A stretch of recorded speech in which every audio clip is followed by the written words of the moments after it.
Cancer survivors day is a very important day. बहुत ही important दिन है ये। इसके पीछे बहुत अच्छे मोटिव्स हैं। कैंसर एक ऐसी भयानक बीमारी है जो कि डायरेक्टली लाइफ को इफ़ेक्ट करती है, और जो इस बीमारी से ग्रस्त हो जाते हैं वो बड़े क्या है कि उनके सारे सपने हैं ठहर जाते हैं।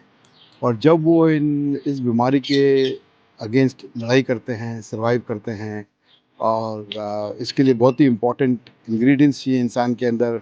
उनका मनोबल स्ट्रांग होना चाहिए, कॉन्फिडेंस होना चाहिए, पैशन होना चाहिए, ज़िंदगी को जीने के लिए एक उत्तेजना होनी चाहिए। वो सब जब इस बीमारी को हरा देते हैं तो वो ज़ाहिर हो जाता है। वो वापस से अपने सपने जीते हैं, वापस से ये एक्सप्रेस करते हैं कि हम इस बीमारी को फाइट कर सकते हैं और सर्वाइव कर सकते हैं। For all the patients, for all the doctors, for all the nurses who are helping the people to fight against this disease, so it is very important to celebrate this day. ये 23rd anniversary है survivors day की, institution BMCH के अंदर। और जब ये चालू हुआ था तो उस वक्त कम पेशेंट्स थे, बीमारी भी इतनी फैली हुई नहीं थी, और cancer is increasing day by day. तो जब चालू हुआ था ये हॉस्पिटल तो बहुत कम पेशेंट्स थे, सर्वाइवर्स थे, और उन्हें सिखाया जाता था कि कैसे फाइट करना है इस बीमारी के अंदर। लेकिन इस 23 साल के अंदर पेशेंट बढ़ते गए और बीमारी को लोग बाग एक्सेप्ट करने लग गए, क्योंकि इतनी ज़बरदस्त तरीके से कैंसर फैल रहा है।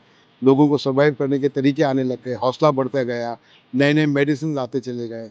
तो अब हम ये देख रहे हैं कि 23 साल के अंदर अब इस बीमारी के अंदर बहुत ज़्यादा तकलीफ नहीं है, क्योंकि ये क्योरेबल है। और बहुत सारे मेडिकेशन आ गए हैं, बहुत सारे तरीके आ गए हैं, बहुत सारी मशीनें आ गई है जो इस कैंसर को क्योर कर सकती है। तो हौसला बढ़ता जा रहा है लोगों को, भय कम होता जा रहा है, फियर कम होता जा रहा है। So it's important to celebrate this day, to to build the confidence in all the survivors. ये ज़िंदगी क्या है कि अमूल्य है, और आप अपना हौसला बनाए रखें। ये बीमारी अभी क्योर हो सकती है। We have already fought many battles. Medical field बढ़ती जा रही है, और ये ऐसी बीमारी अब नहीं रही है जो 25 साल पहले थी, अब क्योरेबल भी है।